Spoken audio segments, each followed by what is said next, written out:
Conta para nós um pouquinho a origem, né? Como começou o Ibope, como se tornou essa referência que foi pro... Olha, a história é interessante, porque primeiro meu pai e minha mãe não gostavam e não queriam nem pensar nos filhos trabalharem no Ibope. Porque o Ibope foi fundado em maio de 1942, imagina, 8 anos antes da televisão entrar no Brasil, só tinha rádio naquela época, e foi fundado de uma forma até interessante no Auricélio Penteado, um paulista, foi aos Estados Unidos e acompanhou pela primeira vez negócio de pesquisa e viu uma revista, a Newsweek, fazer uma enquete com 300 mil leitores que apontaram um presidente e surgiu uma empresa chamada Gallup, que ouviu 1.000 pessoas. E a revista errou e o Gallup acertou quem seria o novo presidente. Ele ficou encantado, ele tinha uma rádio, esse Auricélio Penteado, voltou para o Brasil, fez uma enquete com os amigos dele e alguns publicitários para ver o que achavam da rádio dele. Ninguém ouvia a rádio dele. Então ele vendeu a rádio e fundou o Ibope. Na hora que ele fundou, ele recrutou por jornal, anúncio, algumas pessoas que estariam interessadas naquela aventura, que na época era aventura, e entre elas o meu pai apareceu e começou a trabalhar no Ibope logo de início com mais outras pessoas e o Auricélio Penteado. O Auricélio Penteado, apesar de paulista, fundou no Rio de Janeiro, que era a capital, e logo depois ele teve que voltar a São Paulo, acho que teve problemas de saúde, alguma coisa, e ele praticamente passou o Ibope para 3 funcionários que mais se destacavam, quase que a custo zero, um preço simbólico. E um deles, o meu pai. Porque o Auricélio Penteado verificou que ninguém da família dele queria aquele troço.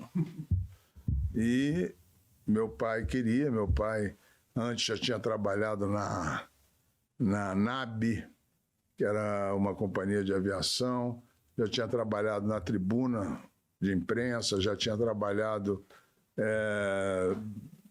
vendendo anúncios de jornal, etc. E meu pai gostava dessas coisas de aventura e ficou. Muito bom. Mais adiante o Ibope começou a pegar um nome forte e apelidaram o Ibope naquela época de Miséria Dourada. Miséria porque não dava dinheiro e dourada porque tinha um grande nome.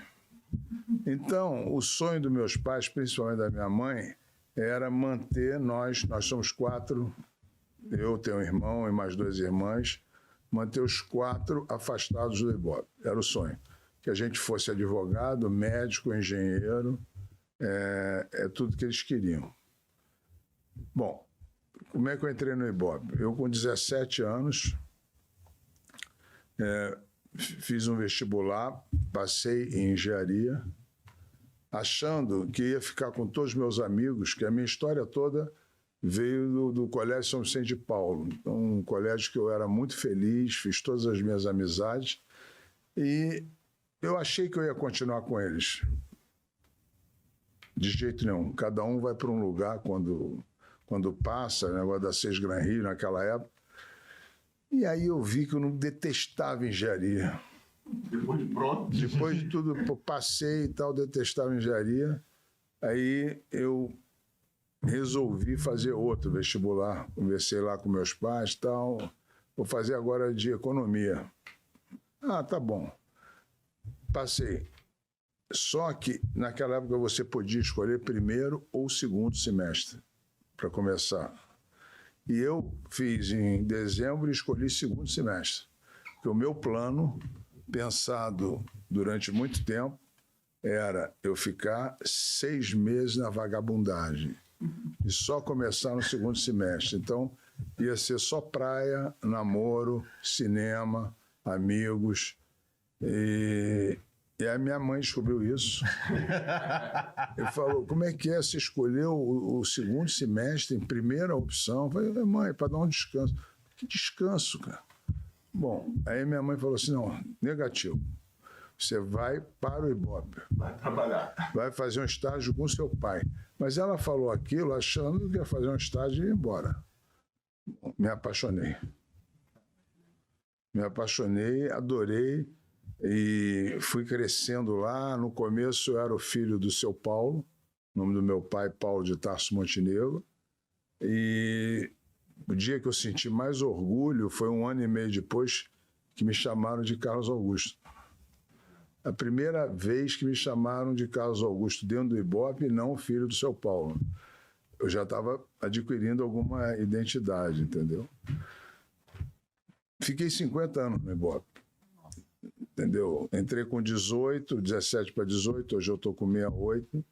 E logo no começo eu comecei a ver que era uma coisa muito complicada, tinha muita dívida trabalhista.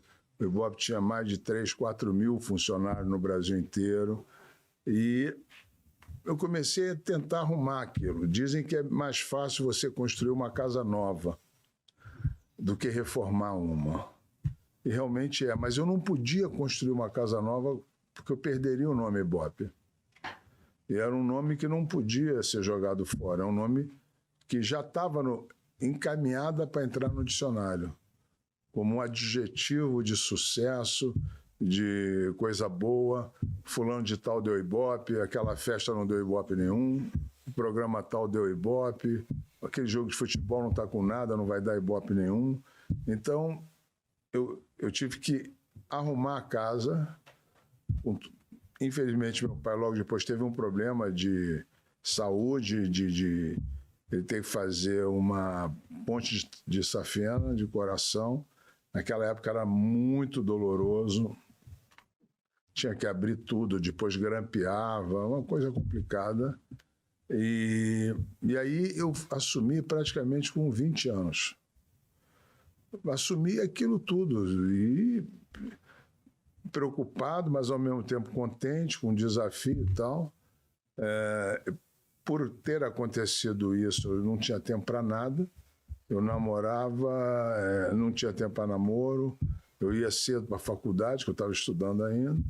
E ia 11 horas para o Ibope, saía às 9, 10 horas da noite. Me lembro que estudava na Gama Filho, eu levava uma camisa para trocar no carro, porque era um calor de 45 graus, entendeu? Da Gama Filho para o Ibope, lá no centro. E assim comecei. E aí achei que não tinha tempo para mais nada, casei cedo, tive 3 filhos. Com 25 anos eu já tinha 3 filhos. E o 4º filho era o Ibope. Dava mais trabalho, entendeu? Então, essa é a vida, como começou a história, etc. Então.